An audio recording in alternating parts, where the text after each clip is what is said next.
Hello folks, I hope you enjoyed the opener. As usual, we'll do a breakdown on that in case anybody learned something. And I'm also going to do a very quick 30-second comparison between the neck, middle and bridge on the pickups, just in case anybody wants a completely unmolested tone sample. But yes, so I got my beloved gold top back from Bob, the guitar tech at Guitar Edinburgh. Thank you, Bob. More importantly, he has swapped the stock pickups, which were just genuine P90s, and now I have pickups that look like they're genuine P90s, but they're not. They're hidden humbuckers, and I would imagine these pole pieces are decorative, and the actual magnet is a bar there and a bar there, and the same on the bridge. So those of you who love P90s would think it was sacrilege. Me, I'm not that much of a P90 fan, so I'm happy to take the hum's gone for a start. This was the noisiest guitar I had, which when you're recording things for YouTube, you're always twisting your body here and twisting it standing upside down, trying to get rid of the hum, and it was a pain in the ass. I'm happier. Just to be clear, by the way, for those of you who don't know, this guitar is part of a special run that the custom shop did in the year 2009, which was the year of Les's death. I think they made about 564. I have one.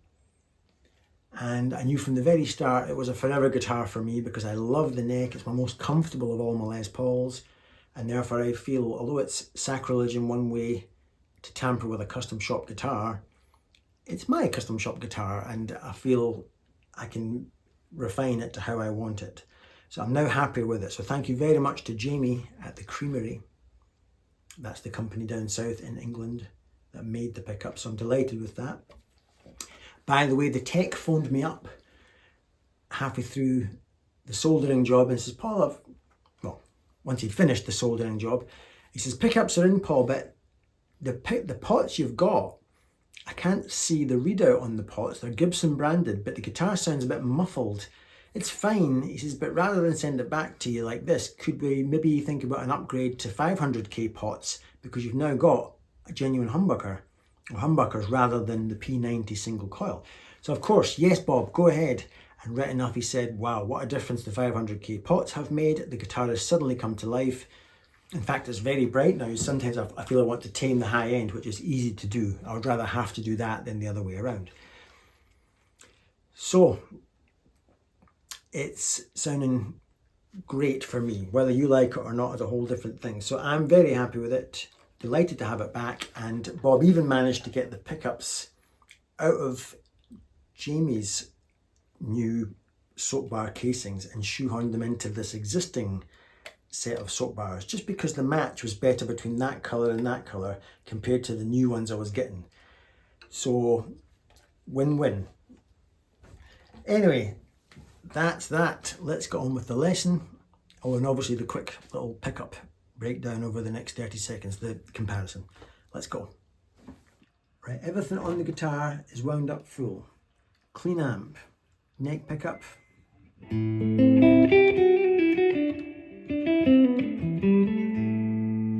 middle position,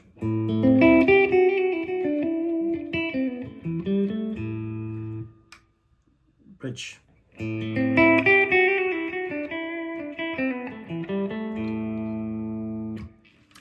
chord wise then, chord number 1, A minor. Chord number 2, stick the pinky on the G note.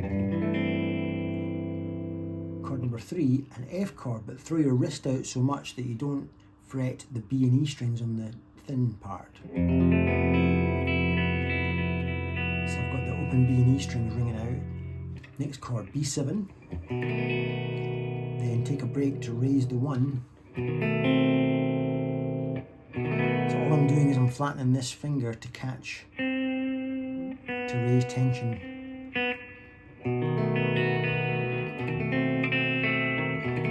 Down to the 5, which is the E chord. Then to raise more tension, I would play that, the same F chord we did a minute ago, the convertible F with no roof on it. By that I mean the open B and E strings. So there's your chords. Right, the meat on the bones. Rather than playing A minor like that, I'm going to play it just by taking the root note up a tone. These are floating. You get that lovely, I'm adding a 2 note. I guess when you take the root up a tone, you add a 2, or do they call it a 9? I don't know, don't care. And then I'm just walking through the melody. That would be your A minor with a G bass, or a less experienced player might just play a G chord, which I really hope you don't, because it sounds far too sweet and committed. You don't want to sound committed, you want to sound living somewhere between life and death. You want to sound kind of floaty. Now that is a G chord, but I'm just playing that from the G chord, that from the G chord, and letting these open strings exist on the top to give me that ethereal kind of sound. A couple of little harmonics down to my F chord, convertible F. I say convertible because the roof is off. In other words, the open B and E strings are ringing out. Down to the 5. Walk round again with a slight difference. A little slapped harmonic. Again, I'm just trying to be ethereal here and ghostly. So it's again just that, which ultimately we call it a convertible F, or I call it a convertible F, but it's really an F major 7 with an open B string. So I'm just kind of doing the same there. That makes it a major 7. That's an F chord, but that makes it a major 7. And by giving the open B and E strings, I'm sounding ethereal again. Down to the 5 chord, E. Then it goes to A, or A7. And I walk up from A7 up to D minor. Bending 2 strings. Changing that to that.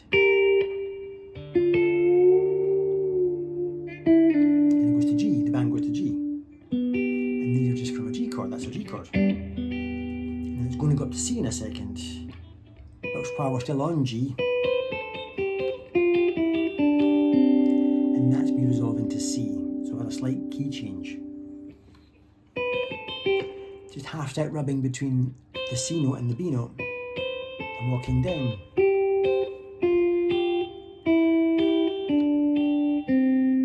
And then continue to walk down to the F major 7, convertible F.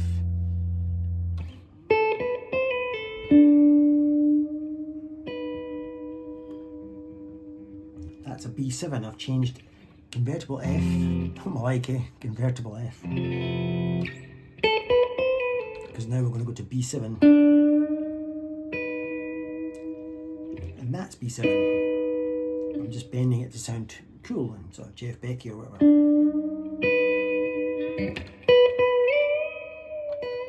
And then we're about to come to E suspended fourth. And then resolve to just E. And then to herald in the kind of melody of the song, little double stops. Oops. That's it. And then just walking, that's me on A minor now, just walking down the chord.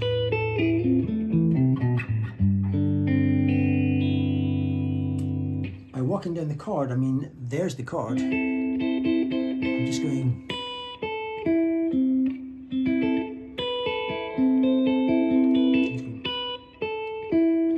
And then I shift to that position. Then down to catch that A minor with a G bass.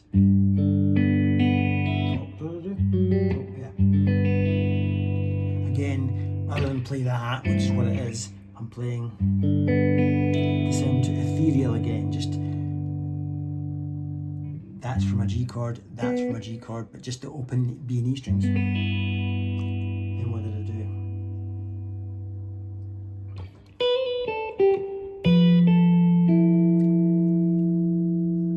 We're now on the F major 7 again, and that again is.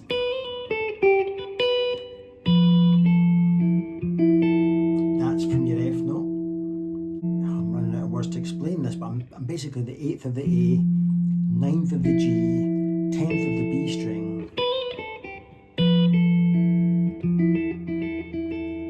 Then I did a little bit of lead.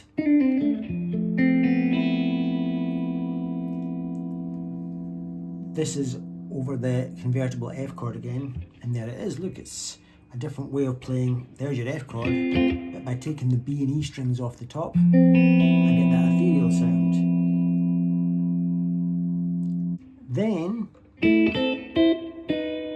we're going to the B7. That's a nice way of doing it. So I've taken this as an A minor and that as an A minor. But if you look at my right hand, I'm picking the B and D strings and suddenly the G and E strings.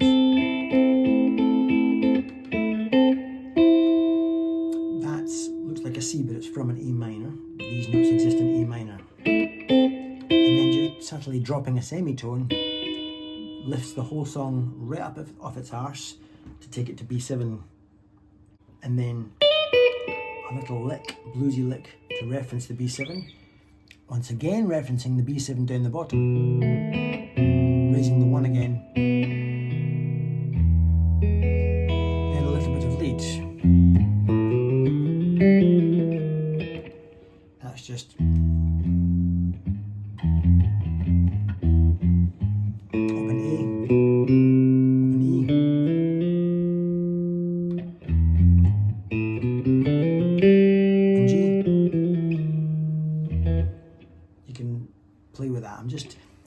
up a semitone, down a semitone to create that lovely Middle Eastern kind of sound. And then we really come in now with the loop.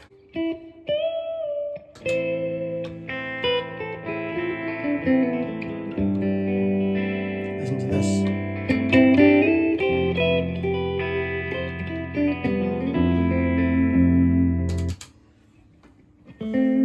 This is a bit of a Paul Cookism. I actually got something similar from Arlen Roth many decades ago.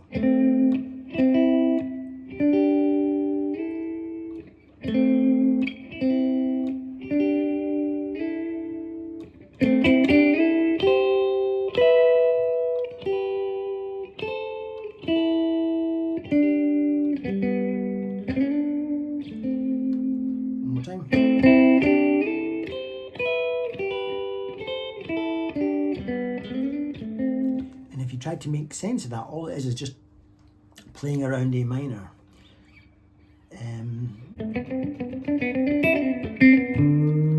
bring in the B7. Then once we're on that B7, I chose to play diminished.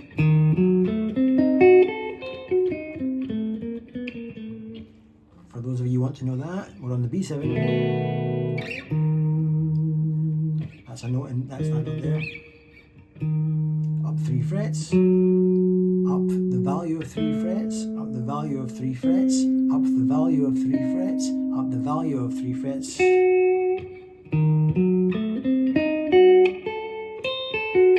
This is all 3 fret separations, or at least the value of 3 frets. And then down to E. All that is.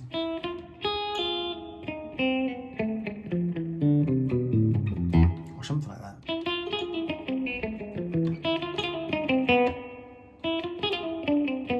You could, I like it there rather than there.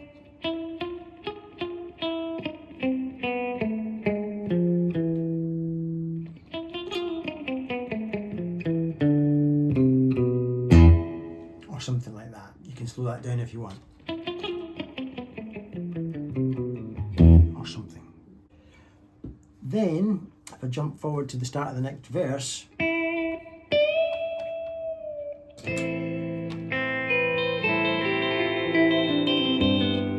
like that.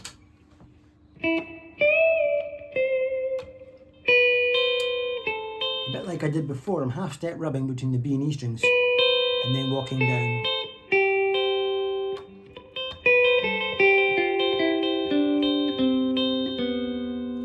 As we take us into the next chord.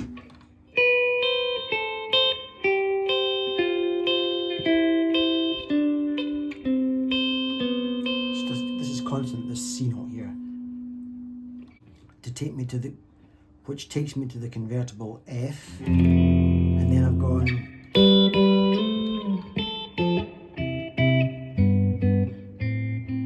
just double stops. That's just the B and E strings, the 5th and 7th frets. Now I'm on the 7th and 8th frets. 3rd and 5th frets. Now I've skipped a string. And you can see what I'm doing here. I'm trying to get these fingers out of the way to resolve to A minor.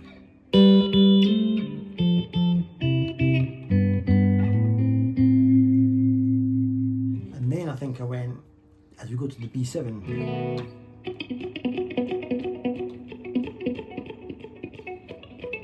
just pull-offs.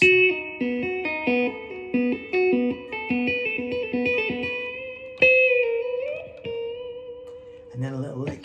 I went.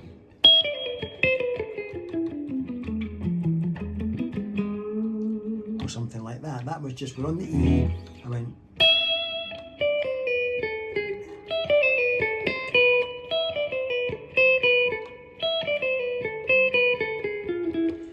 That, ultimately, there's your A minor, which is the key of the song, and there's your 5 chord that you're currently on. So by screwing with your pentatonic A's, by screwing with it, I mean take things up a semitone and down a semitone a little bit, you get this sound.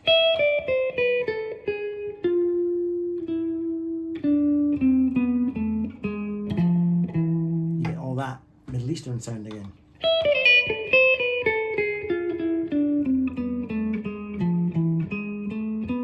What did I do now? I've lost it now. See when you try and play things slow.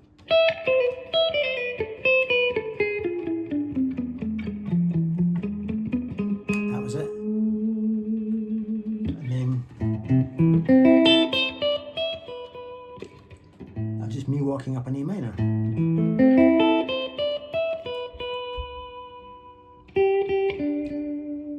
Then we get to the convertible F again. Choice of notes there. And then as we go to the B7, again I sort of referenced it.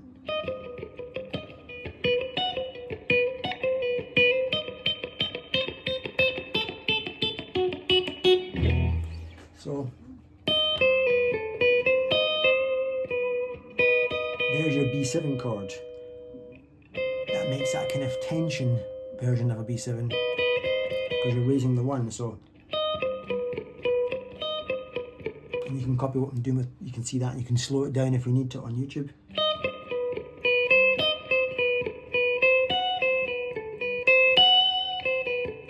And then, again, by playing that tension note and taking it down 3 frets at a time, it becomes diminished.